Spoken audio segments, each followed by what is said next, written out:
Bonjour à toutes et à tous, j'espère que vous allez bien.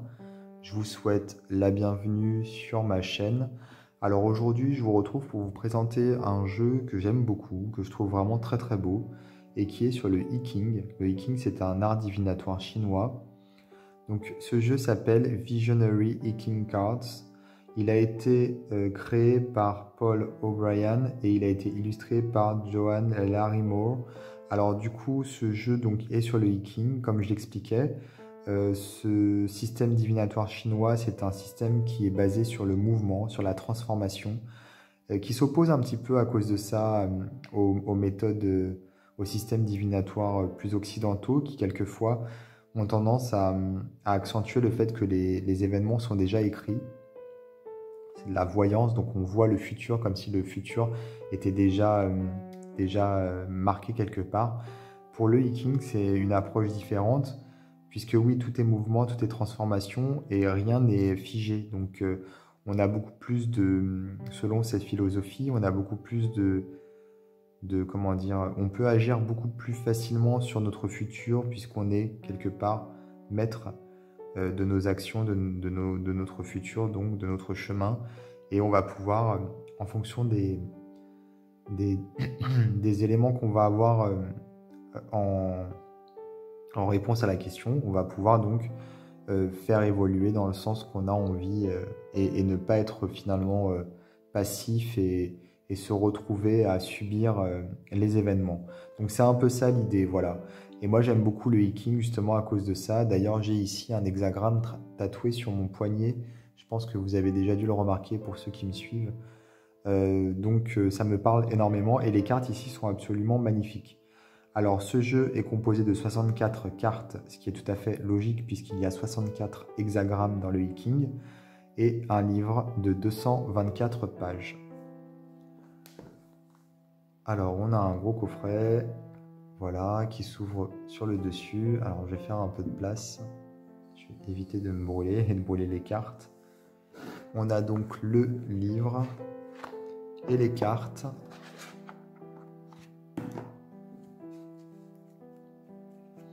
Alors pour ceux qui ne connaissent pas le I Ching, ne vous inquiétez pas, dans le livre on a des explications. Moi je trouve que c'est un jeu qui est plutôt pas mal puisque ça permet aux personnes qui ne connaissent pas le I Ching de pouvoir finalement connaître tout simplement. Et si vous avez l'habitude d'utiliser des jeux de cartes, du coup vous allez être amené à utiliser des cartes ici et en même temps à connaître un nouveau système divinatoire.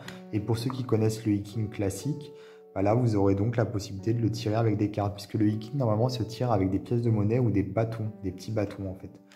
Donc c'est pas avec des cartes. Voilà, donc ici le créateur nous explique justement ce que c'est que le I Ching. Ici on a donc le yin et le yang. Donc le I Ching, ce sont des hexagrammes. Hexagrammes, donc il y a 6, pardon, ça commence bien. Il y a 6 bâtons différents comme vous pouvez le voir ici. Il y a des bâtons qui sont pleins, enfin des traits, pardon. Il faut que j'utilise les bons mots quand même. Il y a des traits, donc des traits qui sont pleins et des traits qui sont cassés. Les traits pleins représentent le yang, les traits cassés représentent le yin. Et les hexagrammes, il y en a donc 64, sont composés de 2 trigrammes. Donc il y a le trigramme inférieur et le trigramme supérieur. Voilà.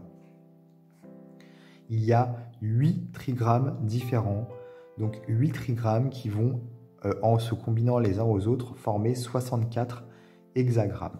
Les 8 trigrammes représentent, donc il y en a un qui représente le feu, c'est le trigramme Li. Il y a le trigramme Kun qui représente la terre.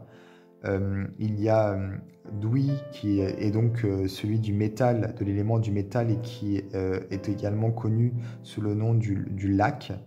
Il y a Qian ou Qian, je ne sais pas trop comment on dit, c'est le ciel ou le paradis. Il y a Kan, c'est l'eau. Il y a Gen, donc c'est la montagne. Il y a Zen, donc c'est le tonnerre. Et Xen, c'est le vent. Voilà. Donc ça, ce sont les 8 trigrammes. Bon, pour la prononciation, je ne suis pas sûr et certain parce que je ne parle pas chinois et j'ai aucune idée de la phonétique. Mais par contre, voilà, il y a donc 8 trigrammes et ces 8 trigrammes vont former 64 hexagrammes. Il faut savoir que quand on tire le I Ching avec des bâtons ou avec des pièces de monnaie, On va donc avoir un premier hexagramme qui va donc représenter le présent. Et dans ce premier hexagramme, on va avoir des traits qui vont être changeants. Par exemple, ici, c'est représenté avec la croix et le rond. Donc, si vous voulez, quand ces traits sont changeants, ça veut dire que pour l'hexagramme d'après, qui représentera le futur, puisque ça fonctionne toujours par deux, il y a toujours un hexagramme du présent, un hexagramme du futur. C'est juste ça le tirage. Donc, l'hexagramme du futur, ce sera les mêmes traits, sauf ceux qui sont changeants. Donc, celui-ci, par exemple, qui est discontinu, donc le yin qui a une croix, il va devenir yang pour l'hexagramme du futur, et celui-là qui est yang et qui a un rond, il va devenir yin et il va être discontinu pour l'hexagramme du futur. Donc on va avoir ces deux traits qui vont se transformer, qui vont muter, et donc on va avoir le deuxième hexagramme. Et c'est comme ça, c'est à partir du premier qu'on trouve le deuxième. Donc quand on fait avec des bâtons ou avec des pièces, c'est en fonction de sur quoi on va tomber, le pile ou le face avec les pièces. Donc c'est comme ça qu'on va savoir quels hexagrammes sont changeants ou ne le sont pas. Et par contre, ici dans le jeu, c'est différent en fait. C'est tout simplement, on va piocher deux cartes au hasard. La première représente la carte du présent, la deuxième représente la carte du futur. C'est expliqué ici. Et on va regarder entre les deux cartes quels hexagrammes ont muté. Ici, par exemple, dans l'exemple, c'est ceux qui sont en gras, ces deux-là ont muté. Et donc, on va lire la signification de la première carte. Par exemple, ici, on va lire la signification de cette carte.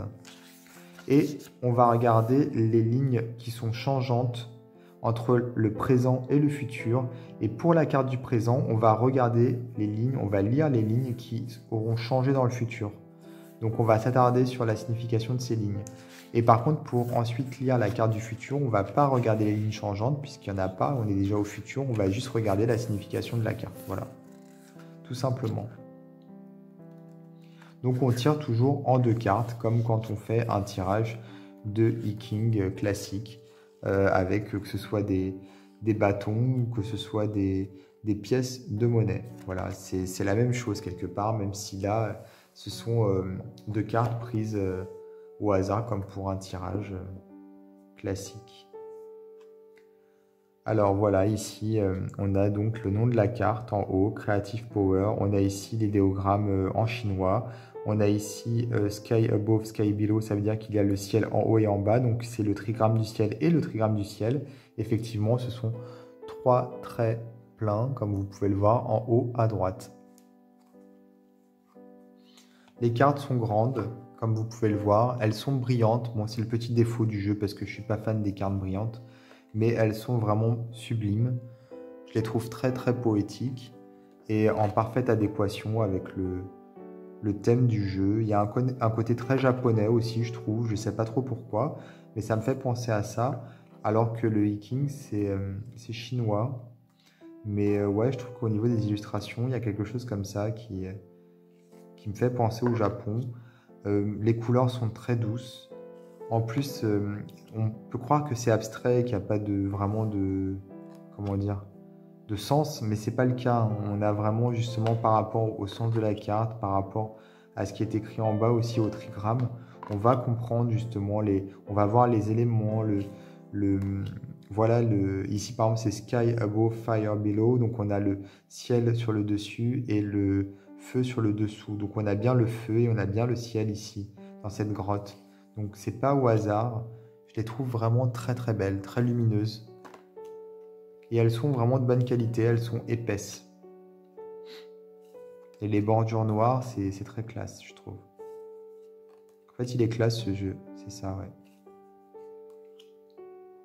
Donc moi, je vous conseille vraiment, si vous connaissez le I-King, c'est un jeu que je vous conseille. Il y en a beaucoup qui existent sur le sujet, mais celui-ci, il est vraiment chouette. Il y en a d'autres qui sont chouettes, mais celui-ci, j'aime beaucoup. Et puis pour ceux qui ne connaissent pas l'I-King, ça peut être une bonne occasion de vous y intéresser, justement. Après, on n'a pas besoin de ces cartes pour tirer l'I-King. Il nous suffit d'avoir le livre des transformations dont je vous parlais avec la couverture jaune, dont je ne sais plus qui est le traducteur, puisqu'il existe plusieurs traductions de ce livre. Et donc des pièces de monnaie, et ça va vous suffire, finalement.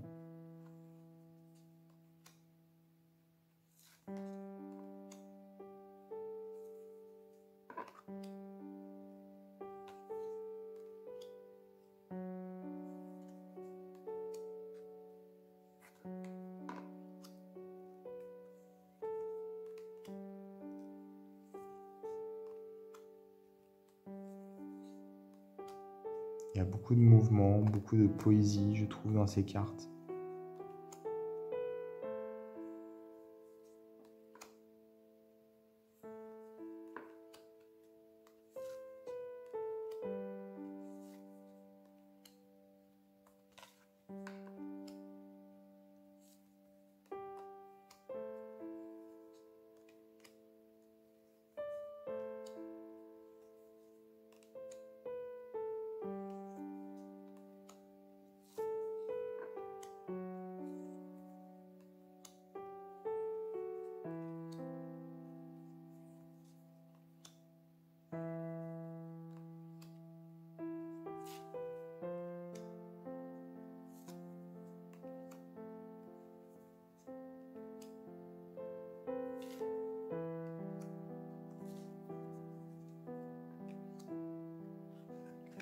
Et donc le dos, le voici, on dirait presque de l'ADN quelque part. Et en même temps, on retrouve effectivement la montagne, on retrouve le ciel, l'eau. Voilà, c'est assez complet. On retrouve les éléments qui composent les trigrammes. Et les cartes qui sont donc très très épaisses, vraiment. Hein. Elles sont mastoc, elles sont costaudes. Donc ce jeu, moi je le conseille vivement, comme je disais. Il est vraiment très chouette et surtout, il est absolument magnifique. Voilà, enfin, c'est mon opinion en tout cas. Alors n'hésitez pas à vous abonner à ma chaîne, à activer les notifications et moi je vous dis à bientôt pour d'autres vidéos.